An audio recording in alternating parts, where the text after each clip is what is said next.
So it's official. I'm keeping copper tools and armor in the game. After asking some playtesters and other datapack creators, the consensus was that, yeah, the drawbacks are worth it. So I'm gonna agree with them because, I don't know, I'm a sheep, I guess. Real talk, this does give me quite a bit of relief because I was stressing about the early to mid-game experience because I wanted to give player a stage between stone and iron because the stage between reliably having stone and reliably having iron are incredibly wide. Also, there are officially too many items in chopping block for me to fit in my saved hotbars, so I just cleared out my saved hotbars and I'm using shulker boxes for each module now.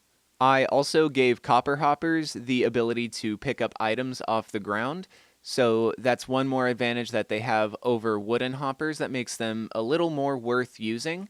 You still can't use them for one-wide item filters because their signal strength is too long, but what you can do is you can do something like this. Yeah, this is basically just an automatic gravel sifting factory.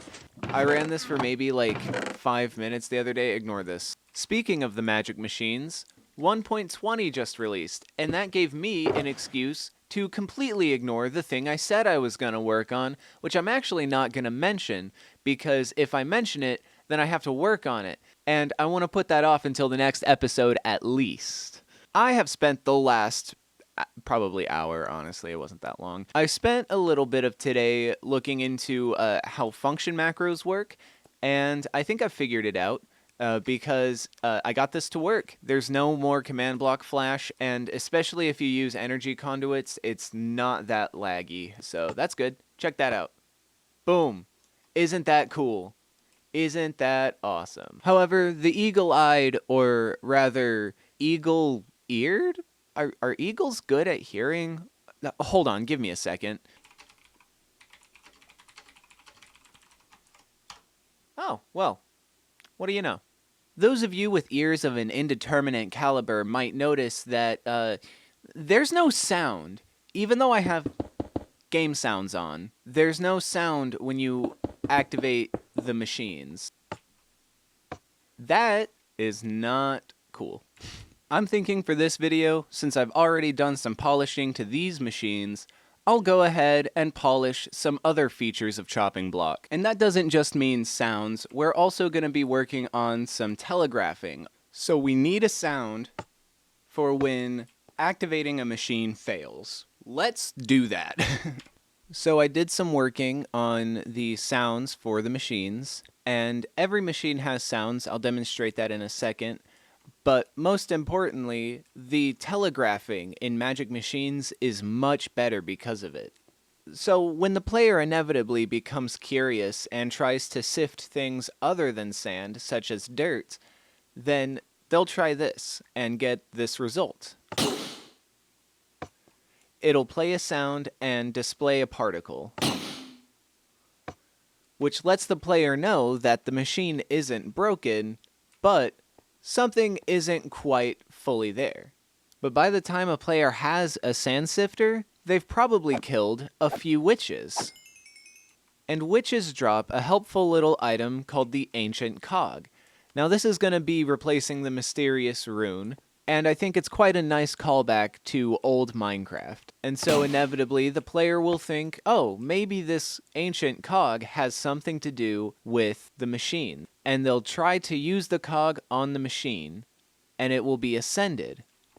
There's a visual change that occurs when this happens. And so, when the player now tries to sift a block that was not previously siftable, it sifts. That's just a little lesson in telegraphing and game design for you. You gotta kind of think about where the player will go. And maybe I'm not 100% right about this. Maybe players will have difficulty figuring this out. But considering the modded community's penchant for figuring everything out about a mod with very little documentation, I very much suspect that this will be figured out quite easily. I also added a sound for when you try to sift a block that just can't be sifted at all. So here are the sounds. The block placer actually has a placing block sound. The sand sifter has all the sounds that I just showed you. The ascended block breaker, or the crusher, now has a sound for crushing blocks.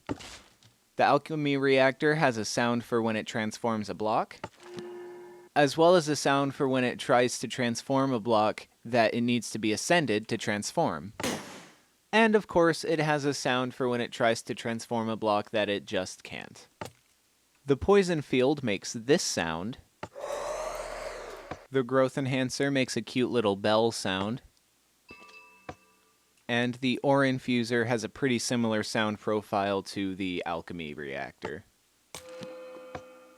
And because I forgot to do it, I just spent a couple minutes adding sound for the energy tank so that that also has a bit of a sound profile.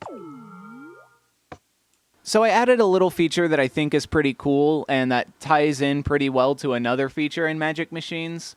And that's the ability to make your machines just a little bit more powerful by putting glowstone on top. Now, this isn't anything on the level of ascending a machine to make it more powerful. All I mean is you get a better loot table if you put glowstone on top of the machine. So for instance, if we sift these 3 gravel here, we got a pretty decent bit of loot. We got some iron, some gold, some copper, a stone chunk, and a bone. That's pretty decent. But if we sift the gravel that has access to glowstone on top, it will use up the glowstone, and you'll see we immediately have much better loot this time. And even though I got a little bit lucky with that second sifting and getting all this good loot, and the glowstone on top of the machines are destroyed, so even if you did use the glowstone dust to make more glowstone blocks to reuse, you wouldn't have as many as you did before. So it does come at the cost of even more glowstone. But why is it glowstone? Well, that's because the machines run on glowstone. When you use an energy tank to power your machines, you power it using glowstone.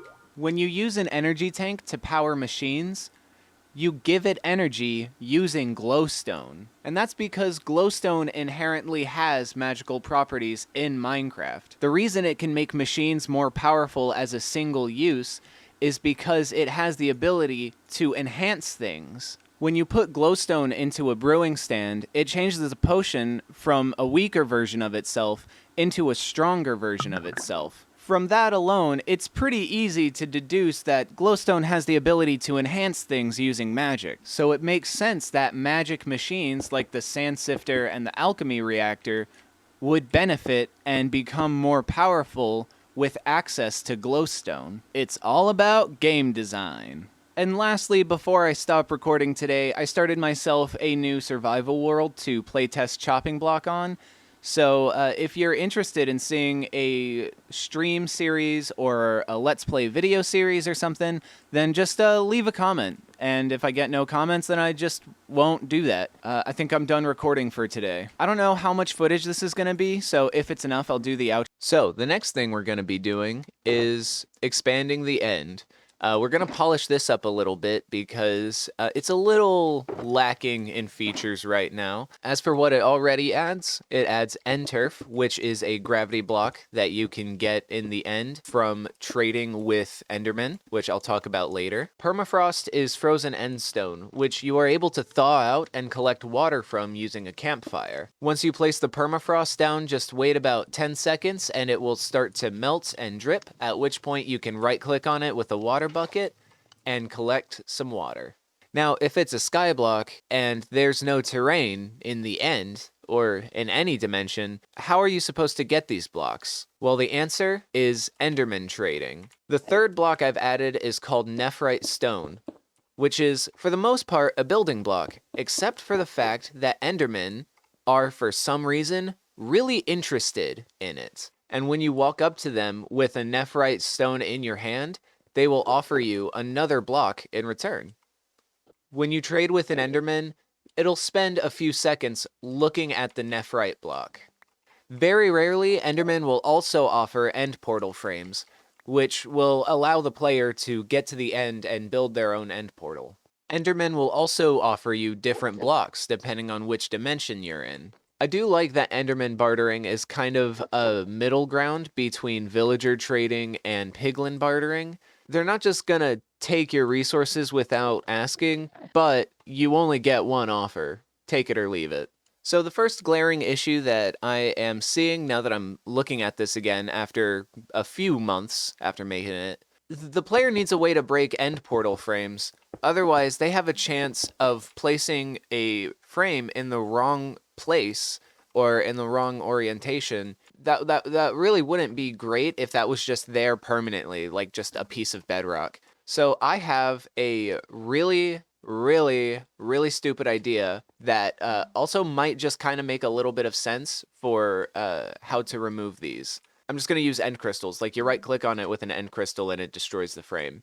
Let's see how that does. Let's go. I'm a darn downright fool. I thought there was a block tag for blocks that you can place end crystals on. There's not. I can't add end portal frames to that list of blocks, so I'm gonna have to find out another way because I refuse to use drop queues. I hate drop queues. I'm not doing it. Okay, guys, I got it. I figured out how the player can break end portals. You know how Minecraft has like perfect logic? That was sarcastic. Yeah, the fact that that was sarcastic actually allows me to just ignore that a player can't break end portals, but still implement anvils crushing them like they're glass. I think it's pretty funny, but also works pretty well because you need to spend half a stack of iron on an anvil to break an end portal, but like it's still possible. You don't even have to drop it from that high. That'll do. So I think now it's time for me to tidy up some of the gaps in the bartering system because the code is a little bit messy and probably not as lag friendly as it could be. This is the code for the bartering system.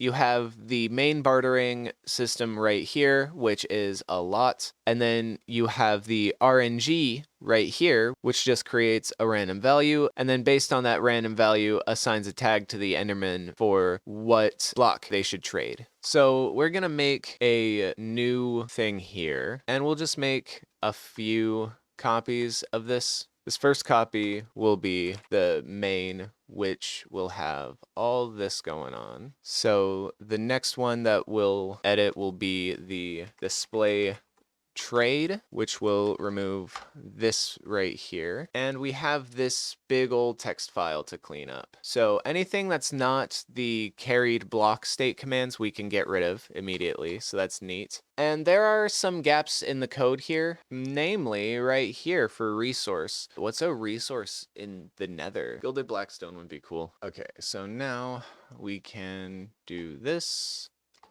Oh, we can also get rid of a bunch of these checks by just like removing them from here and then adding them here. So that'll save on a bit of lag, a bit of extra lag. That'll be cool. We can also get rid of tag traded, not needed. So this should be significantly less laggy because we're just doing less checks overall. And everything seems to work. Oh, I'm so silly. Hold on. So there needs to be one more thing here. All right, let's see about this. Why is the admire thing not working? Ah, I see. I'm still being dumb. Let's try this now. There we go. Yeah, now the admire command works. And yep, there we go. But anyway, that's all I've got for today, guys. Sorry this was a video where I just work on the magic machines again. I promise in the next episode, we're going to work on something way cooler and quite different. So just stick around if you're interested in that. Make sure to leave a like if you liked this video. Subscribe if you want to see more. And yeah, that's it. My name's Bex, and I'm out. See you next time. Bye.